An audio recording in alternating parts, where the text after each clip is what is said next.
My name is William Discavich, and this recording is protected by copyright as of July 2018.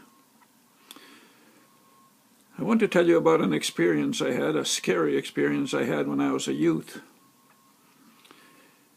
I was raised on a farm about 9 miles south of Mundare, and I was the youngest of 7 siblings.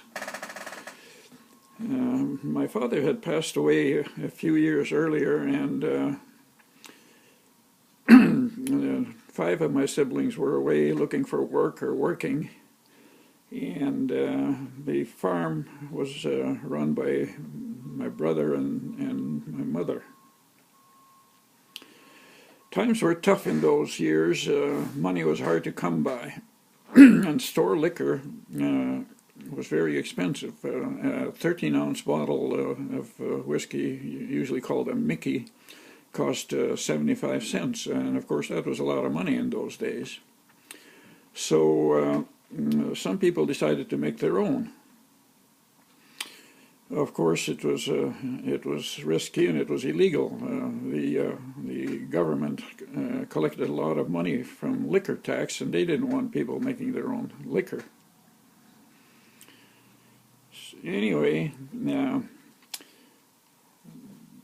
the police, the RCMP, were always on the lookout for anybody making liquor, and they had paid informers that would hang around pool rooms and dance halls and bars, and they'd have their eyes and ears open for any sign of anybody making liquor, and then they would tip the police off.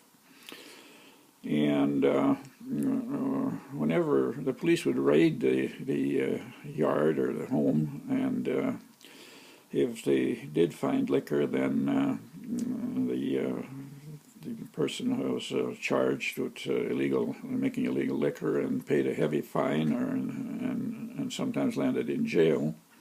And of course the still was confiscated.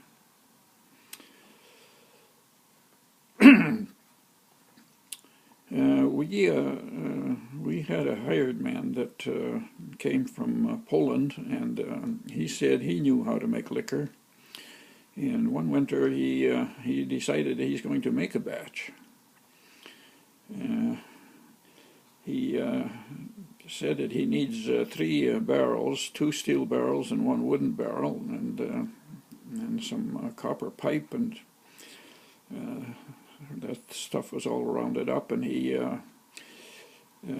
put this still together in a dense bush not too far away from the yard, but it was a little depression, and you couldn't see the fire from the side in the nighttime because it was a low spot. And the ingredients for moonshine were relatively simple. All you needed was some wheat and sugar and yeast. Of course, there was plenty of wheat around the farm, but the sugar and yeast had to be bought, and it had to be bought in small quantities because some of the merchants would notice that so-and-so was buying a lot of sugar or a lot of yeast, and they'd tip the police off, and the place would be raided. So the hired man rigged up this still in the bush, and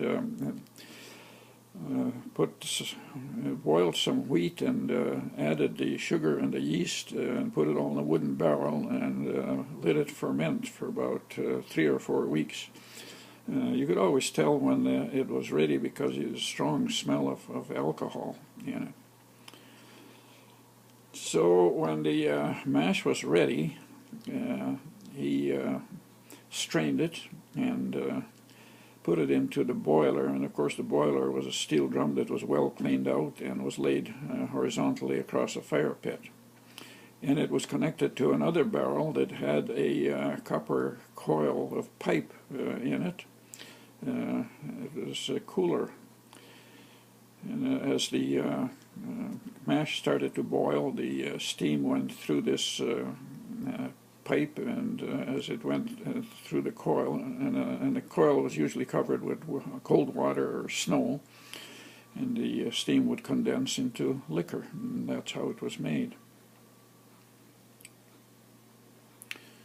Well, one day, of course, I was warned very carefully not to say anything to anybody, because it was illegal, and we could get into a lot of trouble if anybody found out about it.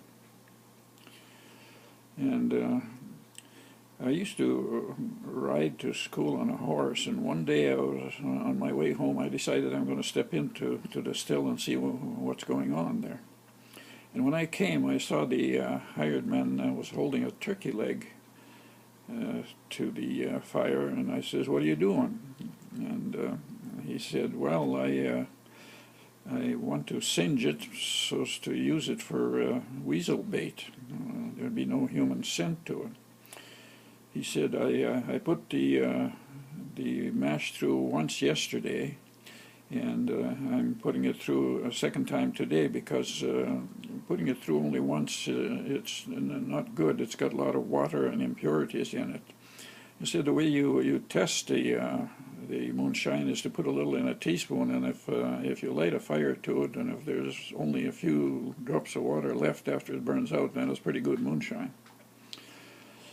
Anyway, I looked around and I didn't see any steam or liquor coming out of the cooler pipe, and I didn't pay too much attention. I got on my horse and drove to the yard, which was not very far away, and stabled the horse and went into the house, and I was sitting down having a snack when all of a sudden the kitchen door burst open, and a black man stumbled into the house and fell on the floor and started moaning and wailing, and I really got scared. I ran out the back door and ran to my mother. She was splitting wood at the back of the house, and I says to her that some black man came, and he's on the floor there, and he's wailing.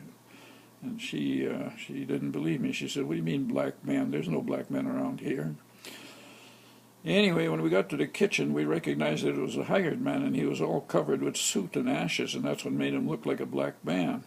And in between gasps, he told my mother that the still had exploded and had broken his arm. And of course, he was shivering and probably suffering from shock. So Mother covered him up with a quilt and told me to hurry up, get on a horse, and drive over to the neighbors. They had a car to take him to the hospital in one there. And when we got to the hospital, we told the staff there that he had lit a match to see how much gasoline there was in the drum, and it exploded. Of course, I doubt that they believed us, because the smell of mash and alcohol on his clothes are very strong, and they probably knew what happened. But nevertheless, they kept their professional confidentiality, and nothing more was said about it.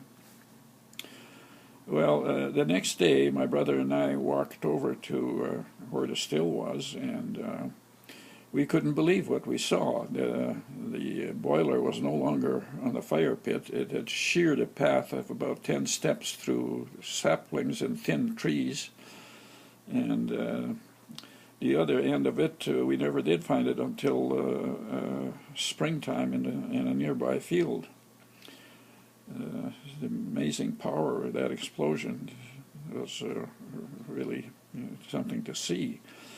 Anyway, we wondered, or started thinking about what might have happened, and we decided that what did happen was that he had put the mash through the day before, and of course it still had a lot of impurities in it, and water, and it must have frozen in the, some of it was residue in the pipes, and it must have frozen overnight. And as a result, when he started boiling it the next day, then the steam had no place to go, because the coil was frozen, and it came to a critical point and exploded. And I really shudder to think of what might have happened if that hired man would have been in front of the drum instead of standing on the side holding that turkey leg. And of course, it broke his arm anyhow. But and I thought about the fact that I was walking in front of that drum not 20 minutes before it exploded. I really had a close call there. And that's the end of that story.